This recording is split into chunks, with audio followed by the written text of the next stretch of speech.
সালে 26শে June major রামা রাঘবা রানে কর্ণাটকের কারওয়ার জেলায় জন্মগ্রহণ করেন।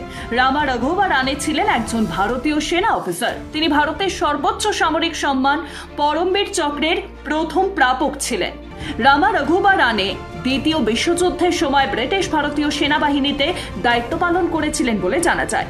ব্রিটিশরা তাকে বার্মায় পাঠিয়েছিল, যেখানে তিনি জাপানের সঙ্গে যুদ্ধে অংশ নিয়েছিলেন। 1947 সালের 15 ডিসেম্বর ভারতীয় সেনাবাহিনীর কর্পস অফ ইঞ্জিনিয়ার্সের বম্বে সার্পার্স রেজিমেন্টে কমিশন নিযুক্ত হন। 1947 সালের ভারত পাকিস্তান যুদ্ধের সময় রানে বেশ কয়েকটি গুরুত্বপূর্ণ ভূমিকা পালন করেছিলেন। তার নেতৃত্বে ভারতীয় সেনাবাহিনী রাজৌরি দখল করতে সক্ষম হয়। এই সাহসিকতার জন্য 1948 সালের 8ই এপ্রিল তাকে পরমবীর চক্র প্রদান করা হয়। রানে 1968 সালে মেজর পদমর্যাদার সঙ্গে ভারতীয় সেনাবাহিনী থেকে অবসর গ্রহণ করেন এবং 1994 সালে 76 বছর বয়সে তিনি মারা যান। 1995 সালে 26শে জুন মধ্যপ্রদেশ টাইগার স্টেটের মর্যাদা পায়, কারণ এই রাজ্যে বাঘের সংখ্যা বেশি ছিল। 1972 সালে যখন দেশে প্রথম বাঘ গণনা করা হয়েছিল, তখন দেখা গিয়েছিল সমগ্র ভারতে মাত্র 1827টি বাঘ অবশিষ্ট রয়েছে। এরপর 9টি ব্যাঘ্র প্রকল্প চালু করা হয়। এরপর 90-এর দশকে বাঘের সংখ্যা বেড়ে 3500-রও বেশি হয়। একই সময় যখন তথ্য বের করা হয়, তখন জানা যায় যে মধ্যপ্রদেশে বাঘের সংখ্যা সবচেয়ে বেশি। তারপর 1995 সালে মধ্যপ্রদেশের ব্যাঘ্র রাজ্যের মর্যাদা পায়, যা 16 বছর ধরে রেখেছিলেন। কিন্তু 2016 সালে কর্ণাটক মধ্যপ্রদেশের কাছ থেকে এই কৃতিত্ব ছিনিয়ে নেয়। তবে 2019 সালে যখন ব্যাঘ্র গণনা শুরু করা হয়, তখন মধ্যপ্রদেশ আবার ব্যাঘ্র রাজ্যের মর্যাদা লাভ করে। 2014 থেকে 18 সালের মধ্যে ভারত জুড়ে বাঘের সংখ্যা 2226 থেকে বেড়ে 2977-এ দাঁড়িয়েছে। এর মধ্যে সর্বাধিক 526টি বাঘ রয়েছে শুধুমাত্র মধ্যপ্রদেশে। কর্ণাটকে 524টি বাঘ রয়েছে। তারপর উত্তরাখণ্ডে 442টি বাঘ রয়েছে। ভারতে প্রতি 4 বছর অন্তর বাঘ গণনা করা হয়।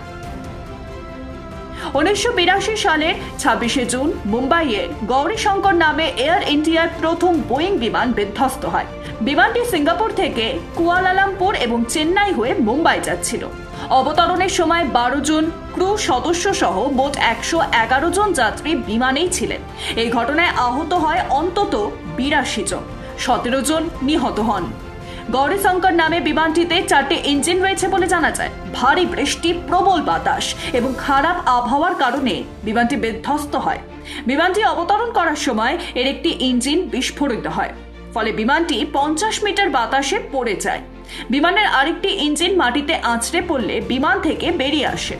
রানওয়েতে থামানোর সময় বিমানটি 3 ভাগে ভাগ হয়ে যায়।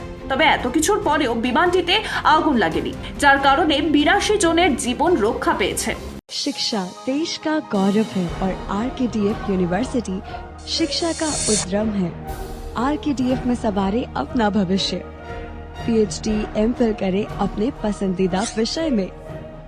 सर्टिफिकेट, डिप्लोमा के 74 कोर्सेज। RKDF university. आरकेडीएफ में सवारे अपना भविष्य। पीएचडी, एमफिल करे अपने पसंदीदा विषय में। सर्टिफिकेट, डिप्लोमा के 74 कोर्सेज केवल आरकेडीएफ यूनिवर्सिटी में। RKDF university. आरकेडीएफ में सवारे अपना भविष्य। सर्टिफिकेट, डिप्लोमा के 74 कोर्सेज केवल आरकेडीएफ यूनिवर्सिटी में। RKDF university. आरकेडीएफ यूनिवर्सिटी में एडमिशंस ओपन। आरकेडीएफ यूनिवर्सिटी भविष्य को लेकर परेशान है? आरकेडीएफ यूनिवर्सिटी है इसका हल। पीएचडी, एमफिल किसी भी विषय में। डिप्लोमा के अनेक अवसर है आरकेडीएफ यूनिवर्सिटी में। Admissions open. RKDF university. Education glorifies nation.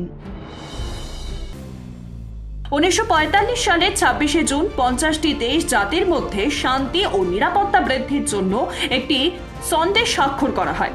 সনদটি 1945 সালের 24শে অক্টোবর কার্যকর হয়। পরবর্তীকালে এই সনদটি জাতিসংঘ নামে পরিচিত হয়। জাতিসংঘের উদ্দেশ্য হলো আন্তর্জাতিক শান্তি ও নিরাপত্তা বজায় রাখা, দেশগুলির মধ্যে বন্ধুত্বপূর্ণ সম্পর্ক গড়ে তোলা এবং সামাজিক অগ্রগতি, উন্নত জীবনযাত্রার মান এবং মানবাধিকারের প্রচার করা। জাতিসংঘের লক্ষ্য ভবিষ্যতের দ্বন্দ্ব এড়ানো।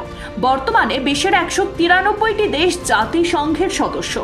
1945 সালের 24শে অক্টোবর জাতিসংঘের সনদ কার্যকর হয়, যে কারণে 24শে অক্টোবর জাতিসংঘের প্রতিষ্ঠা দিবস হিসেবে পালিত হয়। উল্লেখ্য, 1910 থেকে 1950 সাল পর্যন্ত বিশ্ব দুটি বিশ্বযুদ্ধ দেখেছিল। ব্যাপক ধ্বংসযজ্ঞ, অর্থনৈতিক ক্ষতি এবং হাজার হাজার মানুষের মৃত্যুর কারণে বিশ্বজুড়ে দেশগুলি আন্তর্জাতিক শান্তি ও নিরাপত্তার প্রচারের লক্ষ্যে একটি সংগঠন তৈরি করতে প্রস্তুত হয়েছিল। 1945 সালে সান ফ্রান্সিসকোতে আন্তর্জাতিক সংস্থাগুলির একটি সম্মেলন অনুষ্ঠিত হয়, যেখানে জাতিসংঘের সংগঠনের বিষয়ে একমত হয়। 1498 খ্রিস্টাব্দে 26শে জুন চীনা শাসক হং ঝি টুথব্রাশের পেটেন্ট পান।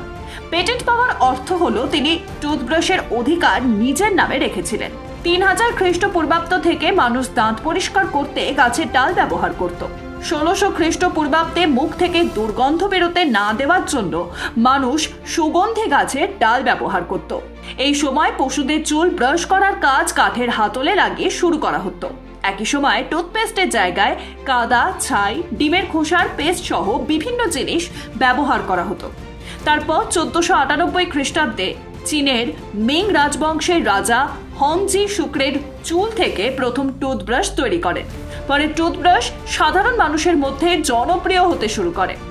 তারপর 1780 সালে উইলিয়াম অ্যাডিস প্রথমবারের মতো বড় আকারে ঘোড়ার চুল থেকে টুথব্রাশ তৈরি করেন।